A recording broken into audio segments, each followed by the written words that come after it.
बिस्मिल्लाहिर्रहमानिर्रहीम अस्सलाम वालेकुम। तो नाज़रीन, मकई ਦੇ ਸਤਾਏ ਹੋਏ ਬੰਦੇ ਨੇ ਇਸ ਸਾਲ ਦੇਖਿਆ ਕਿ ਮਕਈ ਦੀ ਕਾਸ਼ਤ ਨੂੰ ਬਹੁਤ ਉਹਨਾਂ ਨੇ ਘੱਟ ਕਰ ਦਿੱਤਾ ਤੇ ਜਿਨ੍ਹਾਂ ਨੇ ਕਾਸ਼ਤ ਕਰ ਲਈ ਆ ਉਹ ਕਹਿੰਦੇ ਕਿ ਸੋਨਾ ਹੀ ਸੋਨਾ ਵਾ। ਰੇਟ 3000 ਦੇ ਕਰੀਬ ਹੁਣ ਹੋ ਗਿਆ ਵਾ, ਜਦਕਿ ਅਪ੍ਰੈਲ ਦੀ ਅੱਜ 15-16 ਤਰੀਕ ਆ। ਤੇ ਗੱਲ ਕਰਾਂਗੇ ਅੱਜ ਮਾਸਟਰ ਸਾਹਿਬ ਨਾਲ ਕਿ ਇਹਨਾਂ ਨੇ ਮਕਈ ਦਾ ਪਲਾਟ ਕਦੋਂ ਲਾਇਆ ਵਾ, ਕਿਹੜੀ ਡੇਟ ਤੇ ਲਾਇਆ ਵਾ, ਤੇ ਬੀ ਕਿਹੜਾ ਲਾ ਲਿਆ ਵਾ, ਤੇ ਹੁਣ ਤੱਕ ਖੁਰਾਕ ਕਿਹੜੀ ਦਿੱਤੀ। ਇਸ ਤੋਂ ਪਹਿਲੇ ਮੈਂ ਥੋੜਾ ਵਿਜ਼ਿਟ ਕਰਾ ਦਿਆਂ ਕਿ ਲਸ਼ ਗ੍ਰੀਨ ਆ, ਅਲਹਮਦੁਲਿਲਾ ਕੱਦ ਵੀ ਠੀਕ ਕਰਦੀ ਆ ਰਹੀ ਹੈ ਔਰ ਸਿਹਤ ਵੀ ਬੜੀ ਸੋਹਣੀ, ਉਤੋਂ ਕਾਲੀ ਸ਼ਾਹ ਵਾ। ਆ ਦੇਖ ਲਓ। ਤੇ ਵਾਪਸ ਚੱਲਦਾ ਮੈਂ ਇਹਨਾਂ ਕੋਲ ਪੁੱਛਦਾ ਵਾਂ ਸਾਰੀ ਇਨਫੋਰਮੇਸ਼ਨ ਲੈਣਾ। अस्सलाम वालेकुम जी। वालेकुम अस्सलाम। ਕੀ ਹਾਲ ਚਾਲ ਆ, ਠੀਕ ਹੋ? अल्हम्दुलिल्लाह, शुक्र अल्हम्दुलिल्लाह। ਤੇ ਕਿੰਨੇ ਕਿੱਲੇ ਮੱਕੀ ਲਾ ਦਿੱਤੀ? ਇਹ ਸ਼ਾਹ ਭਾਈ 2 ਕਿੱਲੇ ਲਾਈਏ ਮੱਕੀ ਆਪਾਂ। ਬੀ ਕਿਹੜਾ ਲਾਤਾ? ਇਹ ਬੀ ਲਾਈ ਮਰਕਰੀ ਦਾ 3202। 3202। ਅੱਛਾ, ਕਿੰਨੇ ਇਹਦੇ ਚ ਦਾਣਿਆਂ ਦੀ ਤਾਦਾਦ ਹੁੰਦੀ ਆ? ਇਹ ਤਕਰੀਬਨ 35 ਤੋਂ 40 ਹਜ਼ਾਰ। ਇਹ ਅੱਛਾ ਜੀ, ਇਹਦੇ ਚ ਹੁੰਦਾ 1 ਕਿੱਲੇ ਦਾ? 1 ਕਿੱਲੇ ਦਾ, ਹਾਂਜੀ। ਤੇ ਡੇਟ ਆਫ ਕਾਸਟ? ਇਹ 15 ਮਾਰਚ।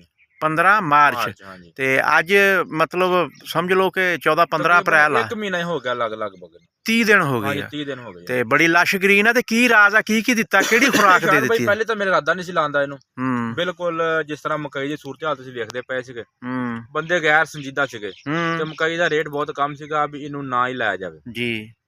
ਐਂਡ ਤੇ ਫੈਸਲਾ ਲਿਆ ਕਿ ਵਿੱਚ ਪੌਦੇ ਲੱਗੇ ਆ, ਲਿਹਾਜ਼ਾ ਇੱਥੇ ਮਕਈ ਲਾ ਦਿੱਤੀ ਜਾਵੇ। ਠੀਕ ਆ। ਮਕਈ ਸਾਦਾ ਖੇਲ ਬਣਾਉਣ ਤੋਂ ਬਾਅਦ ਸਿਰਫ ਮਕਈ ਦਾ ਬੀਜ ਲਾਇਆ, ਕੋਈ ਖਾਦ ਨਹੀਂ, ਕੋਈ ਇਸ ਤੋਂ ਇਲਾਵਾ ਕੁਛ ਨਹੀਂ ਕੀਤਾ ਇਹਨੂੰ।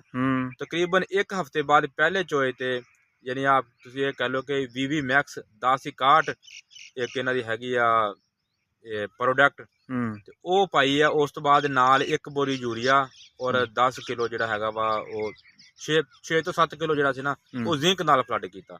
ਇਹ ਖੁਰਾਕ ਆ ਇਹਦੀ, ਹੋਰ ਇਸ ਤੋਂ ਇਲਾਵਾ ਕੋਈ ਚੀਜ਼ ਨਹੀਂ। ਦਾਣੇਦਾਰ ਜ਼ਰੂਰ ਪਾਈ ਆ ਇਹਨੂੰ ਪਿਛਲੇ ਹਫ਼ਤੇ, ਤੇ ਉਸ ਤੋਂ ਇਲਾਵਾ ਕੋਈ ਸਪਰੇਅ ਨਹੀਂ ਗੀ, ਕੋਈ ਚੀਜ਼ ਨਹੀਂ ਗੀ। ਆ ਮਕਈ ਤੁਹਾਡੇ ਸਾਹਮਣੇ ਮਾਸ਼ਾਅੱਲਾ।